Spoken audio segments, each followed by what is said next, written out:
Alright. Hey YouTube, it's Caleb Corey. We're going to be reviewing Crime and Punishment by Dostoevsky. So I think this is a really great book. I just finished it actually. I originally started a couple of years ago and only read about 70 pages into it and got to the part where it's a bit of a climax and I put it down. But I picked it back up and I reread it and I thought it was fantastic. So I think this is a classic novel. It's a classic Russian novel by Fyodor Dostoevsky. Arguably, I think it could be put in the genre of psychological thriller if it was put out today, or you wanted to categorize it further. But I thought it was really awesome. I thought it was a really good novel. It's following Raskolnikov. He is the main character, and he is a student, and gradually decides on some questionable actions. Let's just say that he commits a certain crime, and it's just due to faulty logic that is explained quite a bit throughout the book. This kind of like ill-formed or questionable logic, it's actually used in Notes from Underground as well, which is another novel, or not novel, but it's a novella by Fyodor Dostoevsky. And it kind of, again, this book sort of plays on the anti-hero trope, which I believe Notes from Underground was the first instance of this trope being used, but I'm not 100% sure on that. I know for sure the anti-hero trope at least originated around the time of Dostoevsky, if not from Dostoevsky himself. But I think there are a lot of interesting things that happen in this book. Towards the end, there's some descriptions of like Siberia, like the prison over there in Russia. And I think these are really interesting because at one point Dostoevsky was in Siberia. He was in prison for quite a while. I can't remember the exact details of it, but there is a book that he has written over it, and which I think it's really well written, obviously, because Fyodor Dostoevsky is a very good author, but additionally because he was a journalist. And so you kind of, when I read part of it, it really feels like he's coming out that writing with like a journalistic and like objectiveness to his experience. But I think that like his experience in prison translates over to what he wrote in the ending here, and so I think that adds another layer of depth to this book. So we're going to talk about this, like what happens in the book and what I thought about it. So like what kind of book it is. So I think it's a very sad book. It talks a lot about like suffering and anguish, and it definitely has a lot to deal with the human condition.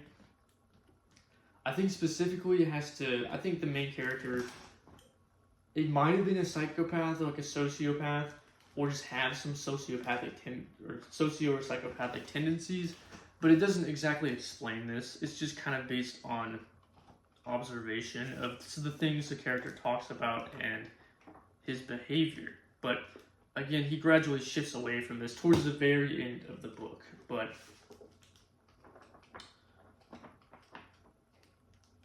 yeah, I think it's very good. So that's a gist of the book, and that's just some general insights to it and kind of what it would be about. But we're going to go into some of the details I really liked, and so there may be some spoilers here. Well, there will be for sure.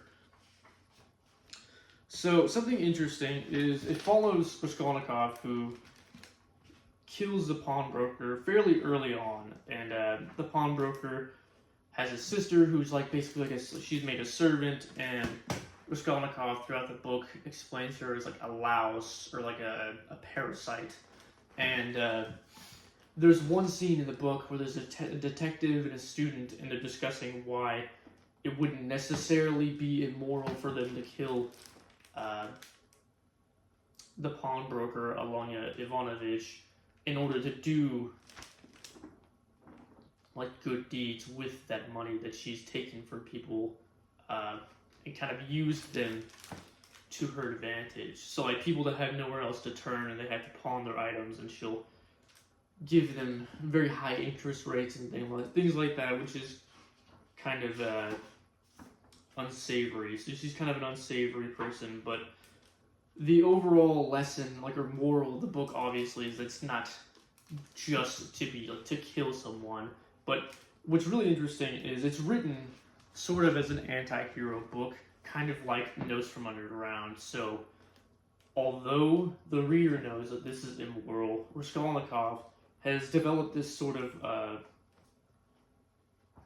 ill-formed or distorted logic that basically says he's above the normal person, he's superior, and because he can commit these crimes, and therefore what he did was not immoral. And even like right up towards the end, like it takes until the very end where he starts to become like a better person. But even towards the very end, he doesn't like repent necessarily on what he's done. He's just, if he repents anything, it's that he got caught, and he assumes, or he feels if he hadn't got caught, then what he had done would not have been wrong. But he feels that like the blunder was the thing that he's guilty for, is like, you know, getting caught, which is really interesting. So there are a lot of good characters in the book. The main characters that you're going to be following throughout the book are Raskolnikov, obviously, the main character. Then Razumihin, which is his like good friend and like classmate throughout school. Then Donya, who is Raskolnikov's sister, and then Pulcheria Alexandrovna Raskolnikov is Raskolnikov's mother. Also, Raskolnikov is like called by several different names: Rodya, Rodion, and then the one that typically people latch onto, and the one that I liked, was Raskolnikov. That's how I imagine the character's name throughout the book. And there's also one other character who is kind of important and becomes progressively more important towards the end of the book, and that's Svidrigaïlov. Excuse me. Some of the Russian names are a little bit difficult to pronounce, but so Svidrigaïlov is kind of like enraptured with Raskolnikov's sister when she was employed as a governess for, I think, him and his wife. And it's sort of implied that Svidrigaïlov poisoned his wife in order to go after and see if he could marry Donya instead, which is pretty along the lines of the same malignancy, the like evilness that occurs throughout the book in Raskolnikov. And Svidrigaïlov actually learns that Raskolnikov has killed the pawnbroker and his sister. The way he finds this out is through Sonia. And so Sonia is the stepdaughter of Marmeladov's wife. So Marmeladov's wife is Katerin, and she has these she's very poor. She has children who, she doesn't have enough money to feed, and she has tuberculosis. So they're just in a terrible position. And at one point, Raskolnikov encounters Marmeladov, who is like a drunk and spends all their money. And he eventually helps them and gives them money to pay for Marmeladov's funeral, because he gets run over later in the novel. And because of this, he eventually builds a relationship with Sonia, because he latches on to this idea that he should tell her what is going on with him. It's kind of, I think the reasoning behind this was just because he was latched on to the father and feels that he just needs to tell someone what happened to him, have that human closeness, and be able to reveal his mind and have someone sympathetic with him. And it's really interesting that she doesn't want to turn him in, and she is sympathetic to him even after she learns that he's a murderer. And that's kind of the opposite of what you expect. But it's very touching, even though at this time and throughout the book, Raskolnikov is kind of crazed and raving and kind of he's mad. I mean, I think it's really interesting. It shows what goes on through somebody's head after they kill someone, or what may go on in their head. But yeah, I think this development is really cool, and it's it kind of leads towards what the ending is. So Sonia, after realizing that this happened, she tells Raskolnikov that he needs to go and lay himself down in the road and ask for forgiveness from God, which eventually he does like break down, and he does this after his sister is found out, and then again, there's going to be a bunch of spoilers here, but Svidrigailov, big spoiler here, but Svidrigailov, he actually shoots himself because Donya won't, or says she could never love him, and this is after he supposedly, it's implied that he killed his wife, so I think he's just like, well, I'm just gonna end it. And it's funny too, because he says he's gonna go to America after he like gives away a bunch of money to the person he was like betrothed to, which was like a way younger woman than he is, and he's like 50, and he's trying to marry like something that's like 16, which is kind of odd. But yeah, and that was really interesting. And I think it's supposed to show like the juxtaposition between the two characters, because Svidrigailov and Raskolnikov, they're like kind of like friends when they run into each other, because they have this sort of evilness that they both share. And when Svidrigailov finds like a secret of his, they sort of have this menacing connection or whatever. So I think that's really interesting. But anyways, because like Svidrigailov, he explains that Raskolnikov has like two options, and he's explaining this to like Sonia, that he can either kill himself or turn himself in. And obviously Sonia and Dunya, I can't remember, I don't know how that's pronounced, but Dunya, his sister, they both want him to turn himself in. And Svidrigailov has like revealed to Dunya that Raskolnikov is a murderer, in order to like kind of use that against her, like as in he's saying he'll turn him in if she doesn't like marry him or love him or whatever. So because she like says no, she rejects him, he kills himself, which is terrible. But obviously, I guess not obviously, but Raskolnikov eventually does go and turn himself in, and he's tired of like Porfiry Petrovich, because it's been like plaguing his mind throughout the book, all these like interviews and questions and insinuations that he knows what's going on. And then towards the end, when Porfiry Petrovich is like, I know you're the murderer, and I know you're gonna turn yourself in within these 2 days, because he just knows the psychology behind his brain that well, which is really interesting. But I think the end of the book is definitely the part where it's like redeeming of the suffering and the sadness.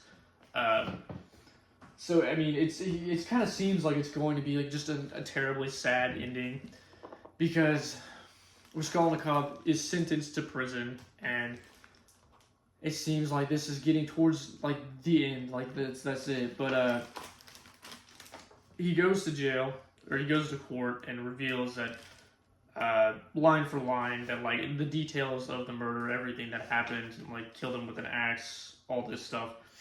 And he actually revealed who he killed to Ilya Petrovich, who is like an explosive detective. Explosive as in he's very loud. That's what I mean by that. I guess he's a lieutenant in the book. That's what it says in the translation that I have. It just says a police official in the description of his character in other places. But anyways, after he's revealed all this and he's gone through all the court trials, because of some of the good deeds he had done in his life, and because he's turning himself in when there's another character, it's Nikolai, and he was like a painter who was brought in for questioning, and he eventually, out of just like melancholy, like pensive, just sadness, he tries to falsely claim that he killed the pawnbroker and the sister, but obviously that wasn't true, because it was Raskolnikov. But because Raskolnikov comes forward under those odd situations where someone else had already committed the crime, or already told that they had committed the crime, which was obviously not the case, and because all the good things he did, he got a lesser sentence. So it was just 8 years, which that's still a long time in prison for anyone that's never been sentenced to prison, or hasn't been in prison, doesn't want to be in prison. Any normal person, 8 years is a long time, but considering it's for the murder of 2 people, it's considerably less than 20 years to life, which 20 years in prison was sort of what Raskolnikov was expecting. So Donya and Razumihin, they get married in the epilogue, which I think this is kind of touching that Raskolnikov, he likes his friend and he like leaves his mother and his sister in his friend's hands, knowing that he'll take care of them. And eventually, yeah, Donya and Razumihin get married, which is really cool. But what's really touching throughout at the end is that Sonia, despite the maliciousness and the stubbornness of Raskolnikov, stays with him throughout the first year of him being in prison, and it's assumed that she stays throughout the last 7, but towards the end, it's like they sit down while he's working, and the guard's not paying attention, and he reveals that like he really does love her after like being sick and in prison and stuff like that, and it's just a really touching scene, and I think it's interesting too, because a lot of times throughout the book you sort of forget that Raskolnikov is even a murderer because you're just following along the friendships and the developments of the character, and you're hoping that he sort of gets away, even though he's a murderer. And it's really nice to see that he sort of comes about and is being resurrected. That's what he puts it, as a full resurrection into a new life. So he's becoming a new person even after something like this has happened, or he's committed like a crime like this. And it just turns out to be a really beautiful and touching ending, despite it being kind of depressing and morose throughout the bulk of the book. But the ending really saves it. I think it does very, very good. I think it does it justice. I don't want to read any of the end lines because I feel like it would just be giving away a really cool part of the book. And I think when you read to the end and you get to those lines, you've kind of earned it, and it's like I would be like robbing you if I told you the ending and it like, or like I told you the end lines and you didn't read them yourself. So anyways, I thought it was very good, and I think again the ending definitely does the book a lot of justice.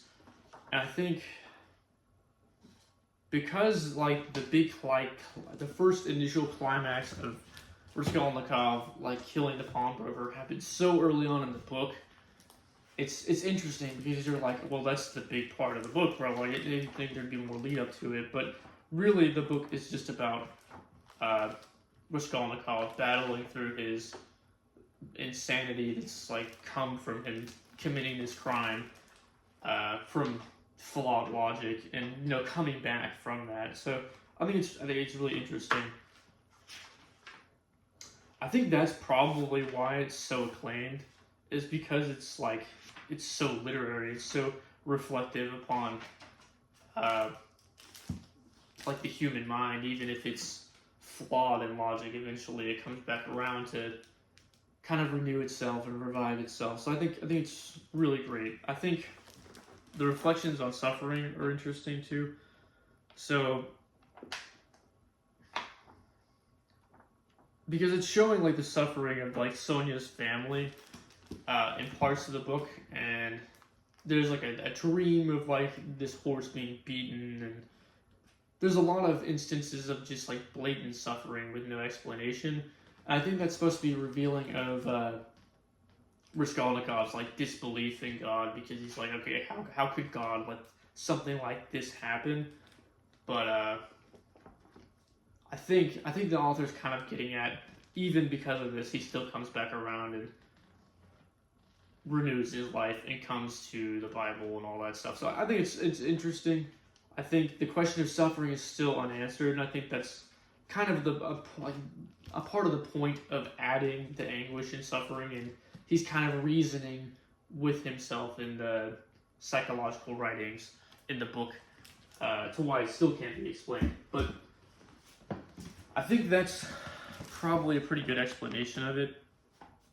I think it's definitely worth the read. I think you could probably get through it pretty quick. There are definitely a few words that'll be a little bit different. Like there's one specific word that's like a sort of pomade. That's what it's called, and it's just like a sort of like perfume. So that's what that is. But I think it's really great. It's definitely a different novel. You go into it kind of expecting something more along the lines of like a thriller or a horror novel, which I guess it kind of is more like a psychological thriller, but it kind of drifts away from being horrific as far as like murder and more into horrific as in imagining what it would be like to deal with having murdered someone and all these people accusing you. And even more so, what's interesting is, again, the logic the character displays, like saying he had the right to do this, and eventually he finally comes away from this and is like falling in love with Sonia, which is a very, very nice ending to a very uncomfortable and psychologically thrilling book. But I think it's great. I think really, really, really good. I'll have to read some more of Dostoevsky. I think he is an amazing author. That's pretty much all I got for this book. I guess I'll rate it. I think I'll give it a. All right, we're just gonna go straight into it. I think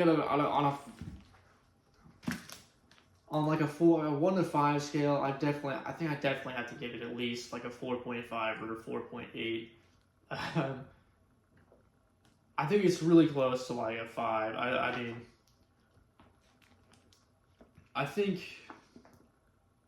a 4.7 is definitely a good score for this. I just don't want to be too overcommitted on this, but I think it was fantastic. I really do. There's just so many good parts. There's like betrayal, and there's revelation, and love, and psychotic breaks. I think it's really, really interesting. So yeah, definitely check it out. I think that's really all I gotta say about this book.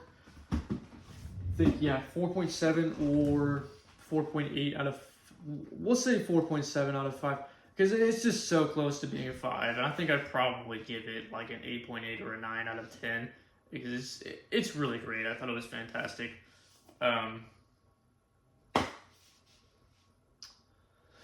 I try to be a little bit critical on my reviews just because I don't want to be rating everything as a 5 or over 4, but I thought that was fantastic.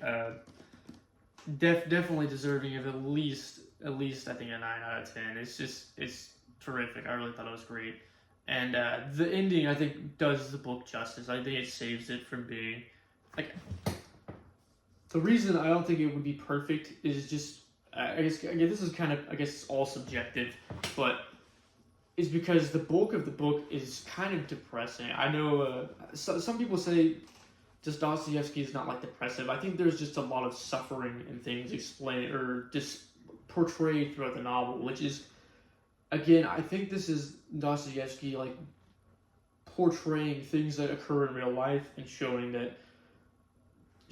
things that he can't explain through Christianity. I think that's why that's such a pervasive question in human existence, and I think it's good that he's showing that, but I think it's just very sad throughout the most of the book to be reading about this family that's their mother is dying of tuberculosis and can't feed their children, and then her husband's a drunk, and there's a lot of sad parts of the book. And then Svidrigaïa, because although he is sort of an unsavory character, but he kills himself because the woman he's enraptured with said she will never be able to love him, and so he kills himself.